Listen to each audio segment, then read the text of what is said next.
All right, you guys, I have a question for you. When you hear the words generational wealth, what do you think of?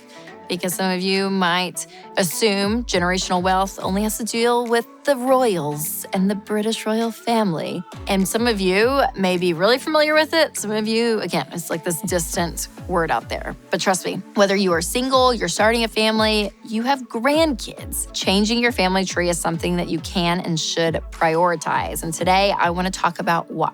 So first, what is generational wealth? Well, generational wealth includes all of a person's assets. So this could be investments, real estate, cash in the bank, all of that. Anything that has financial value in full are your assets. And assets are usually passed down from one generation to the next when someone dies, which means generational wealth is one of the financial topics that's really relevant to every single person. Even if you don't have kids yet or you're planning to have kids, you are someone's kid, which means you may inherit something from your parents or extended family when they pass. And this has the power to impact you financially. So if you are a parent, I know you can relate to that feeling of wanting to provide for your family. You want to make sure that your kids are thriving, and not just on what you give them, but also what you teach them, right? Even more important than just passing on financial gifts to your kids is blessing them with wisdom and discernment and generosity and gratitude. And these are all character traits that ultimately influence the way we handle money. So let's talk about how to channel these skills in the right direction. Because the first thing you want to do is to get rid of debt and build an emergency fund. So if you're going to be passing on things to your children, if you have no debt in the picture, you guys, nothing is owed, obviously your kids are going to get more passed down to them. So I want you to start off with a $1,000 emergency fund. Then I want you to pay off everything but your house, and then bump up that starter emergency fund to 3 to 6 months of expenses. And that's your fully funded emergency fund. Once you do that, then you're going to start investing into retirement. You're going to invest 15% of your income into retirement. So this is going to be things like your Roth IRA or 401k at work, and start actually investing in retirement and start building some wealth. And again, this could be obviously for you to use at retirement, but even if you don't use it all, then this will be something that will be passed on to your kids. Next is to save for your kids' college and prioritize teaching them about money. So once you fund 15% of your income into retirement, then start saving for your kids' college, because it is a gift if you are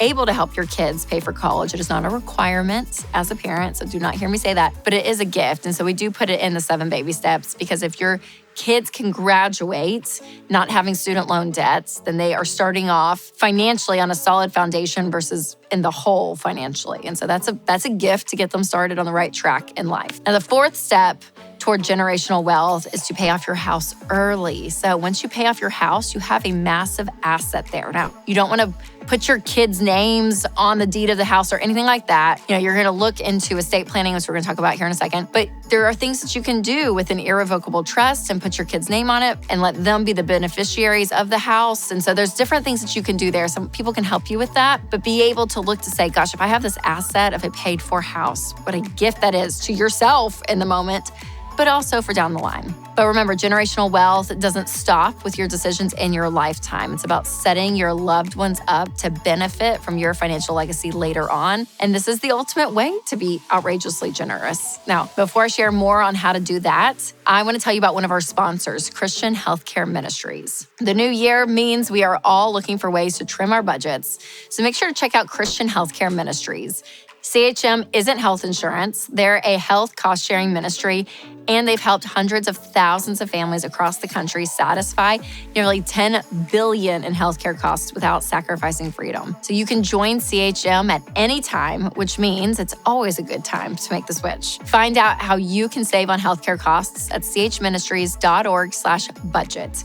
That's chministries.org/budget. All right, last but not least, let's talk logistics for passing on financial wisdom after you're gone. So one thing you want to do is make sure that you make a will. Everyone over the age of 18 needs a will. This is a legal document that explains where all of your assets go when you die. So this is your car, your house, your savings, everything. And if you don't have a will and you don't know where to start, go to ramseysolutions.com/retirement/will, and we will help you walk through that process. Next is to set up an estate plan. So making a will is part of estate estate planning. But if you have a net worth of more than $1 million, then you want to consult an estate planner to make sure you have all of your ducks in a row, because there can be so much confusion when it comes to actually giving the next generation money, or when you die, the death tax, and there's all this stuff that happens. You want to make sure, again, like with your house, for an example, people make the mistake of putting their kids' names on their house while they're living. And that means if the kid sells that house later on, they have to pay